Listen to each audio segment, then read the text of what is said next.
খুলুন খুলুন। 2 টাকায়ও নদী পার হওয়া যায় এই জমানায়, আনবিলিভেবল, বিশ্বাস করবেন। দেখেন ওই পাশে ট্রলারে যদি যান তো আপনার 2 টাকা দিয়ে পার হবেন। আর এত সুন্দর আলিশানি রাজকীয়ভাবে যদি একলা যেতে চান তাহলে আপনার কত? 50 টাকা। 50 টাকা। চলেন আজকে 50 টাকা দিয়ে যাব, শুয়ে শুয়ে নদী পার হবে। Brother, how are your feelings? We're doing very well. How are you? I'm fine.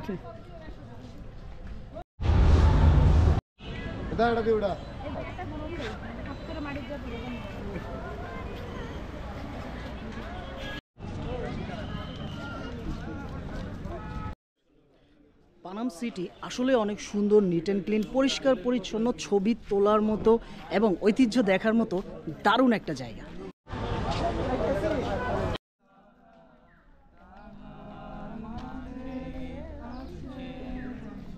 বাংলার ইতিহাস, সংস্কৃতি আর ঐতিহ্যের এক অনন্য সাক্ষী সোনারগাঁও। ঢাকার খুব কাছেই নারায়ণগঞ্জ জেলার অবস্থিত এই ঐতিহাসিক নগরী একসময় ছিল বাংলার প্রাচীন রাজধানী। এখানে ঘুরতে গেলে মনে হয় সময় যেন থমকে গেছে। সোনারগাঁও একসময় সুবর্ণ গ্রাম নামে পরিচিত ছিল। 1300 শতাব্দীর ইখতিয়ার উদ্দিন মুহাম্মদ বিন বখতিয়ার খলজির শাসনামল থেকে শুরু করে 12 ভূঁইয়া যুগ পর্যন্ত এই এলাকায় ছিল বাংলার রাজনৈতিক ও বাণিজ্য কেন্দ্র। সোনারগাঁয়ের সবচেয়ে আকর্ষণীয় জায়গা হলো পানাম সিটি। সরু রাস্তার দুই পাশে সারি সারি পুরনো ইউরোপীয় ধাঁচের ভবন, যেগুলো 1900 শতাব্দীতে হিন্দু ধনীদের তৈরি করা বাণিজ্যিক ও আবাসিক বাড়ি ছিল। আজ সেই বাড়িগুলো ভগ্নপ্রায় হলেও দেয়ালগুলো যেন ইতিহাসের কথা বলে। বাংলার সোনালী সময়ের গল্প, মুঘল স্থাপত্য আর ব্রিটিশ প্রভাবের ছাপ যেন এখানে আছে। সোনারগাঁ ও পানাম সিটি শুধু ভ্রমণ নয়, এটি এক সময় ভ্রমণ।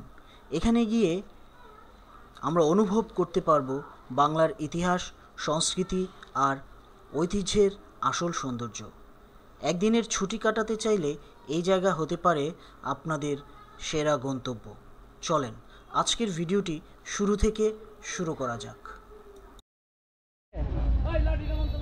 আচ্ছা, তাহলে রিজার্ভ কত? 50 টাকা। 50 টাকা। আর ট্রলার কত? ট্রলার 2 টাকা। 2 টাকা ভাড়া আছে আজকাল? আজকাল হ্যাঁ, তো লোক বেশি টানে।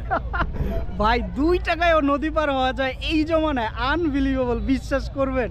দেখেন ওই পাশে ট্রলারে যদি যান তো আপনার 2 টাকা দিয়ে পার হবেন। আর এত সুন্দর আলিশানি রাজকীয়ভাবে যদি একলা যেতে চান তাহলে আপনার কত?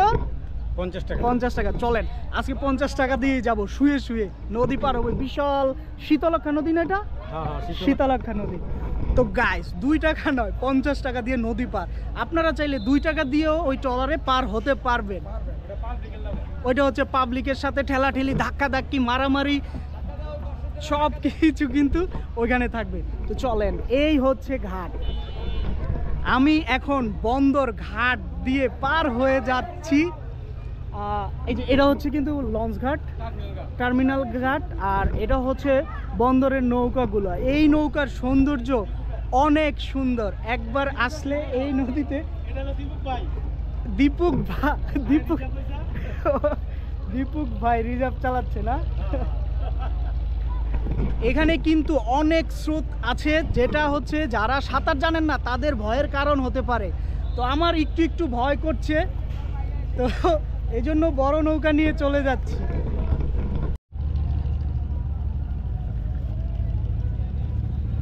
হ্যাঁ, অনেক সুন্দর। স্রোতের কারণে উল্টা পাশ দিয়ে যাচ্ছে। যে কাকা গোসল করতেছে। হ্যাঁ কাকা, সাবান দিছেন? যাই হোক, নৌকার মধ্যে কিন্তু গোসল করতেছে। গোসল করা, গামছা পরে। দেখেন একটা নৌকা আর একটা নৌকা সংঘর্ষ হচ্ছে।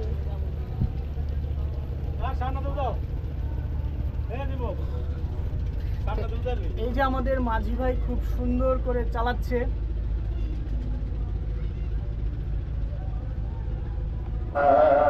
আমরা একটা সিএনজিতে উঠে গেছি। চৌরাস্তায় যাব, 40 টাকা নিবে। সেই চৌরাস্তা থেকে তারপরে আমরা আবার হচ্ছে আপনার পানাম সিটির উদ্দেশ্যে রওনা দিব। ওইখান থেকে নাকি আবার সিএনজি পাওয়া যায়। সিএনজি পাওয়া যায় না।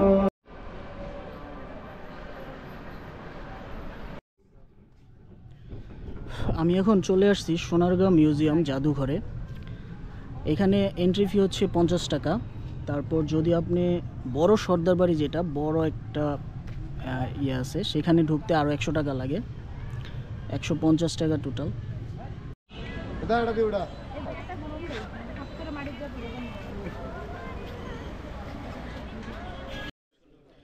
পানাম সিটি আসলে অনেক সুন্দর, নিট অ্যান্ড ক্লিন, পরিষ্কার পরিচ্ছন্ন, ছবি তোলার মতো এবং ঐতিহ্য দেখার মতো দারুণ একটা জায়গা।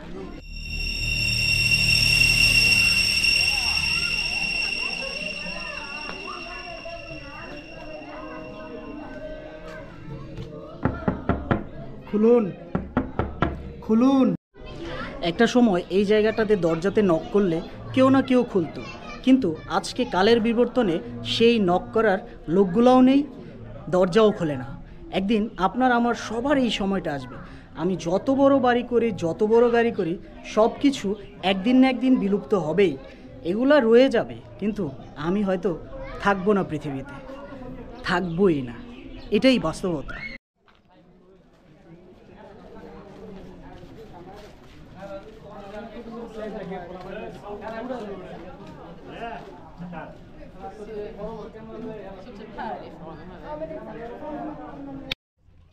অনেক ফরেনাররাও আজকে ঘুরতে আসছে শুক্রবার, তো তারা যেহেতু এটা একটা প্রত্নতাত্ত্বিক একটা জায়গা, দ্যাটস ওয়াই তারা কিন্তু এখানে আসছে দেখার জন্য। এবং আসলে আমার কাছে জিনিসটা খুব ভালো লাগছে। এই যে দেখেন, খুব ভালো ভালো ছেলেরাও ঘুরতে আসছে। তোমরা এখানে এসে কি কি কি দেখলা? মেয়ে দুষ্ট ছেলে। তো এখানে এই বিল্ডিংটা খুবই সুন্দর, দেখেন, দেখো না, চমৎকার একটা বিল্ডিং।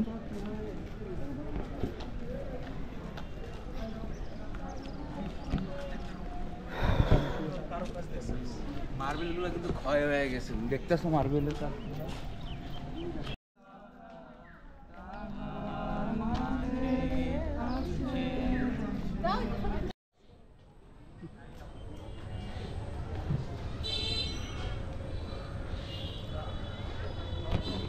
আচ্ছা, এই জায়গাটা খুব ময়লা, মানে 20 টাকা করে টিকিট নেয়, হাজার হাজার মানুষ যায়, কিন্তু এই ময়লাটা পরিষ্কার করার জন্য কোনো উদ্যোগ নাই। এই জিনিসটা একটু গভর্নমেন্টের দেখা উচিত, কারণ দেশ বিদেশ থেকে অনেক লোক আসে, কিন্তু পিছনে এসেই যখন দেখে এত ময়লা, তো এটা বাংলাদেশের জন্য একটা খুব খারাপ একটা পরিস্থিতি তৈরি হয়। আজকের মতো ভিডিওটি আমি এখানেই শেষ করছি। সবাই ভালো থাকুন, সুস্থ থাকুন, আর ঘুরুন দেশ বিদেশ। ভ্রমণ মানুষকে ঠকায় না, ভ্রমণ করলে মানুষ অনেক কিছু শিখতে পারে। তো যারা আমার চ্যানেলে নতুন, চ্যানেলটি ফলো দিয়ে রাখবেন এরকম সুন্দর সুন্দর ভিডিও পেতে।